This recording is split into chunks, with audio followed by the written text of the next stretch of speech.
State of the Nation. Bumangga sa jeep, sumemplang at nagulungan pa ng motorsiklo ang isang rider sa Quezon City. Ang nahulikam na disgrasya sa kalsada sa report ni Rafi Tima. Dire-diretso ang takbo ng motorsiklo sa harap ni Jover nang biglang bumangga sa gilid ng jeep ang rider. Tumilapon ng rider at nagulungan ng isa pang motorsiklo. Uy! Nakapreno si Jover kaya di nasagasaan ang nadisgrasyang rider. Tumabi naman sa gilid ang nakasagasang rider pero... Asan na yung motor dito? Nasagasaan niya to eh. Tumakas na. Bigla ring nawala. Nakita ko pa siya, nakatingin pa siya eh. Siguro balak din naman niya talagang tumulong. Napansin ko lang po, siguro yung nangingisay na yung rider na naaksidente. Maya-maya lang dumiretso na po siya. Nangyari ang disgrasyang yan sa Congressional Avenue, Quezon City. Sabi ni Jover, nakita niyang tumabi ang jeep para magbaba ng pasahero, kaya nagtaka raw siya na tila hindi nagminor ang rider. Tinulungan nila Jover at ng iba pang rider maging ng mga pasahero ng jeep ang nadisgrasyang rider. Habang naghihintay ng rescue, pinulot ni Jover ang cellphone ng biktima at tinawagan ng huli nitong ka-message. Unti-unti rin nagkamalay ang biktima. Sir, wag ka man nagagalaw. Hello, kaano-ano niyo po siya? Na-aksidente po. Cellphone niya po ito. Ayon sa QCPD Traffic Sector 6, kapatid ng nadisgrasyang rider ang pumunta sa kanilang opisina para kumuha ng police report. Dinala raw sa orthopedic hospital ang biktima na maayos na ang lagay. Sabi ng mga pulis, wala nang balak magsampa ng kaso ang mga kaanak ng biktima. Rafi Tima nagbabalita para sa GMA Integrated News. Nauwi naman sa sapakan at gitgitan umano ng taxi at driver sa rider sa Talisay City, Cebu. Aminado ang dalawang motorista na nadala sila sa init ng ulo. May report si Femari Dumabok ng GMA Regional TV.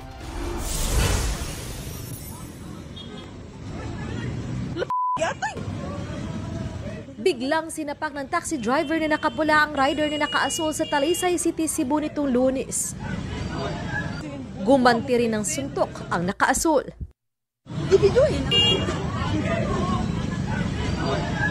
Hanggang sa inawat sila ng mga traffic enforcer. Ayon sa pulisya, kakaliwa sana sa isang iskinita ang rider nang gitgitin siya ng taxi driver. Sabi pa ng rider, sinadya raw tamaan ng taxi driver ang gulong ng kanyang motorsiklo at nag-dirty finger pa. Itinanggi ng taxi driver ang mga paratang. Sa huli, nagkaarenglo ang dalawa na ayon sa pulisya ay aminadong nadala sa init ng ulo. Magbaon gyud ta og grabe nga pasensya, especially that we don't know pod kung unsa pod ang giproblema sa ato ang kanang laing tao or kontra or laing nga motorista.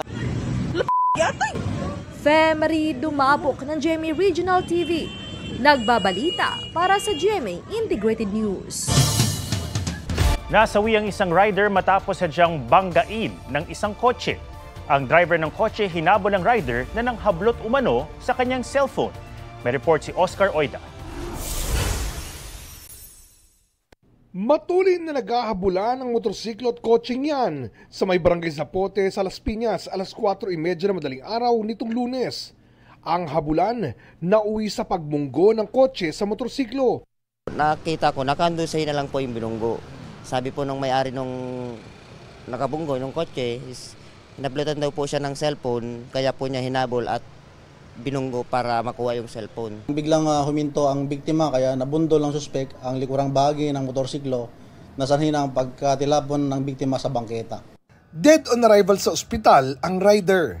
Napag-alamang may record siya sa pulisya. Si biktima meron siyang RA 9165, saka meron siyang kasong robbery at meron din siyang kasong 1602. Sumuko ang driver ng kotse pero nakalaya rin kalaunan. In-request po natin siya, nag-affidavit of desistance yung kamag-anak ni biktima, kaya nagbigay ng release order ang ating city prosecutor. Tumanggi magpa-unlock ng panayam ang pamilya ng rider. Oscar Oida nagbabalita para sa GMA Integrated News.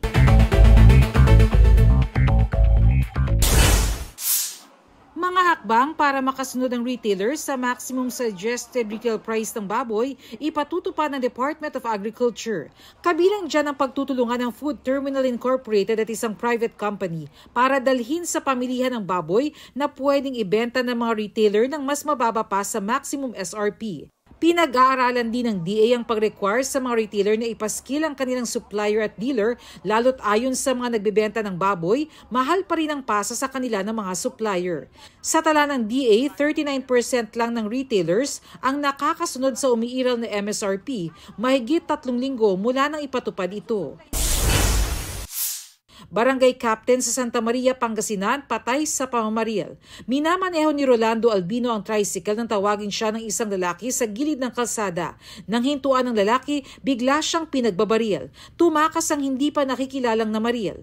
May person of interest na ang pulisya. Ilan sa posibleng motibo sa krimen ang politika at ang pagiging dating pulis ni Albino. Mag-ina patay sa sunog sa Rosales, Pangasinan.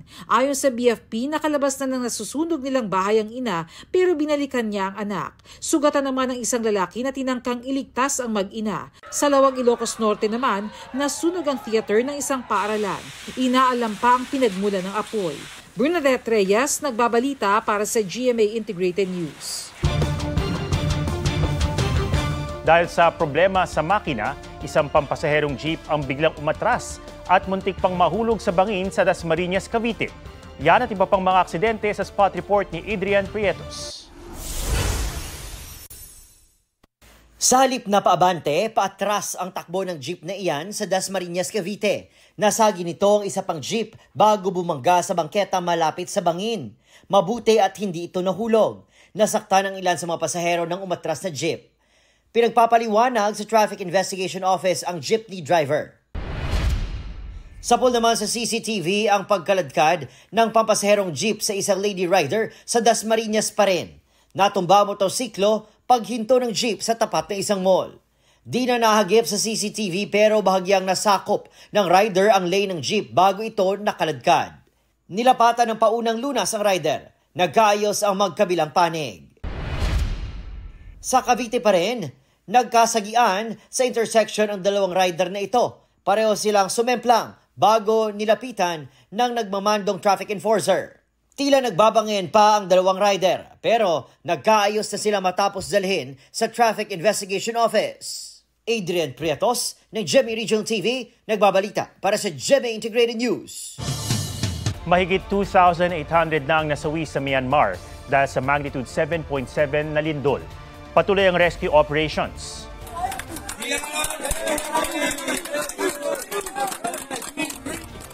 Ilang sa mga nailigtas, ang lalaking iyan na mahigit 100 oras nang natrap sa guho ng isang hotel.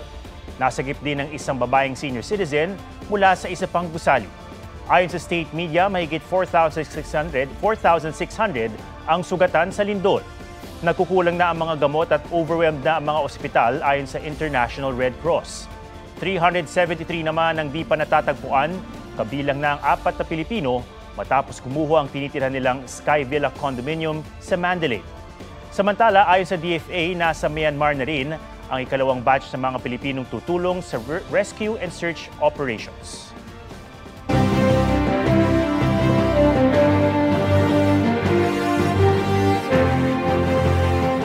Ipinapamahagi na ng COMELEC ang Voters Information Sheet o VIS sa mga rehistradong botante sa bansa. Nilalaman nito ang presinto ng botante at gabay kung paano sila makakaboto. Sabi ni COMELEC Chairman George Erwin Garcia, minabuti na lang gawing personal ang pamamahagi dahil mas mura at mas mabilis ito kaysa kung by mail. Kanina sa isang barangay sa Pasay City, namahagi ng VIS sina Garcia at 3 COMELEC commissioners. Kailangan pumirma ang botante o nang kinatawan nito bilang katibayan na na-deliver ang VIS. Paalala ng COMELEC, may ID ang kanilang mga tauhan na namamahagi ng VIS. 68 million na registered voters sa buong bansa ang makatatanggap nito. Muling nag-ikot ang senatorial candidates para ilatag ang kani-kanilang plataforma. May report si Rafi Tima. Pagtanggal sa 12% VAT sa kuryente ang isinulong ni Congressman Rodante Marcoleta sa Maynila. Naroon din si Philip Salvador na nais labanan ng korupsyon, kriminalidad at iligal na droga. Kasama rin nilang nangampanya noon si Mark Louie Gamboa. Programang pag-agrikultura at suporta sa mga magsasaka ang itinutulak ni Senator Amy Marcos. Industrial hubs at maayos na sahod sa probinsya ang panukala ni Ariel Quirubin. Nagtungo naman sa Cebu si Tito Soto at Senator Pia Cayetano. Sa Oroquieta City, Misamis Occidental, kinilala ni Senator Francis Tolentino ang papel ng mga LGU. Suporta sa mango farmers ang isinulong ni Congresswoman Camille Villar sa Pangasinan. Pagtanggal sa VAT sa kuryente ang isa sa ipinangako ni Benher Abalos. Suporta sa Talaba growers ang binigyang diin ni Bam Aquino. Nag-ikot sa Caloocan si David D'Angelo. Dumalo sa forum ng Children with Special Needs sa Misamis Oriental si Attorney Angelo De Alban. Si Leo de Guzman itinutulak ang paggamit ng renewable energy sa Leyte. Si Senator Bongo isinusulong ang pagunlad ng mga infrastruktura. Pagpapalakas ng disaster response ng bansa ang inilatag ni Ping Lacson. Agritourism naman ang balak tutukan ni Senator Lito Lapid sa Cebu. Patuloy naming sinusundan ang kampanya ng mga tumatakbong senador sa eleksyon 2025. Rafi Tima nagbabalita para sa GMA Integrated News. Ipinaaresto na ng korte ang aktor na si Archie Alemania kaugnay ng reklamo laban sa kanya ni Rita Daniela.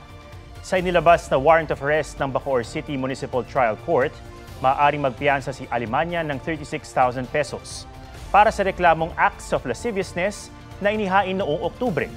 Sinisikap ng GMA Integrated News na makuha ang pahayag ni Archie tungkol dito pero wala pa silang tugon.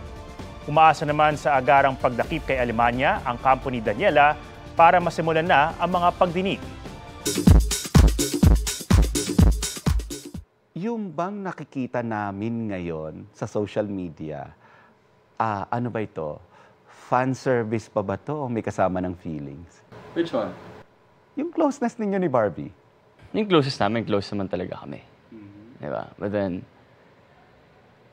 we have to think. Ikaw yung tinatanong ko, I mean, you have to think na, of course, like Barbie just got off from a relationship and we should respect that, diba? Na parang kailangan niyong mag-heal. It doesn't have anything to do with healing. Ang tinatanong ko sa iyo, may feelings ba na involved? I care for her a lot.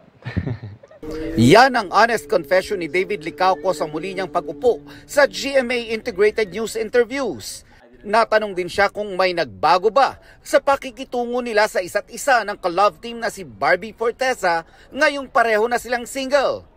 Would you say it's, kumbaga, mas maluwag na ngayon yung pakikisama ninyo sa isa't isa now that, single ka, single siya? Kahit naman sino na nasa situation ko, kapag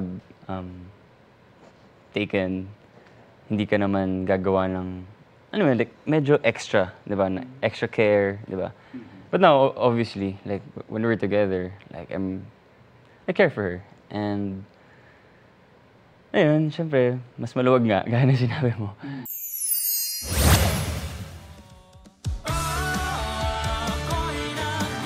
Happy vibes din ang hatid ng entry ng batang Riles Boys sa isang TikTok trend.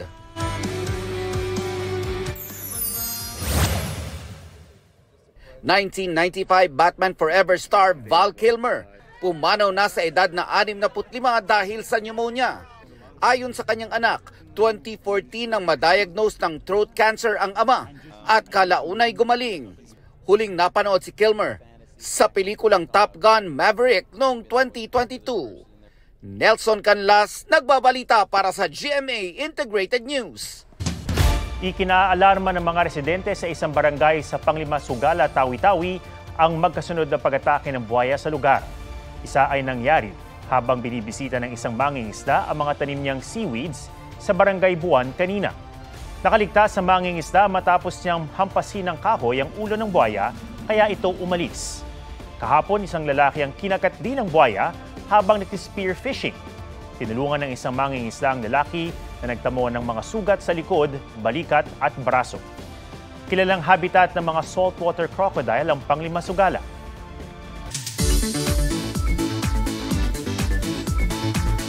Spring season na sa Jeju Island sa South Korea. Kaya sa mga pangarap ma-experience sa magic ng isla, baka chance na ito, lalo't visa-free ang Jeju Island para sa mga direct flights. G tayo dyan kasama si Joseph Moro. It's April and ito na ang best time to visit Jeju Island. Kaya sa mga go agad na makianyong sa'yo Jeju, grab your passports at lipad na pa South Korea. Visa-free basta't direct flight pa Jeju Island kung saan pwede kang magstay up to 30 days. Kaya ang mag-asawang si AJ at Monica, sinulit ang ganda ng isla. Guys, ang ganda! Grabe. Ilang beses ko kaya sabihin yung ang ganda, no? Springtime doon ngayon, perfect weather para mamasyal o mag-food trip. Sobrang sarap.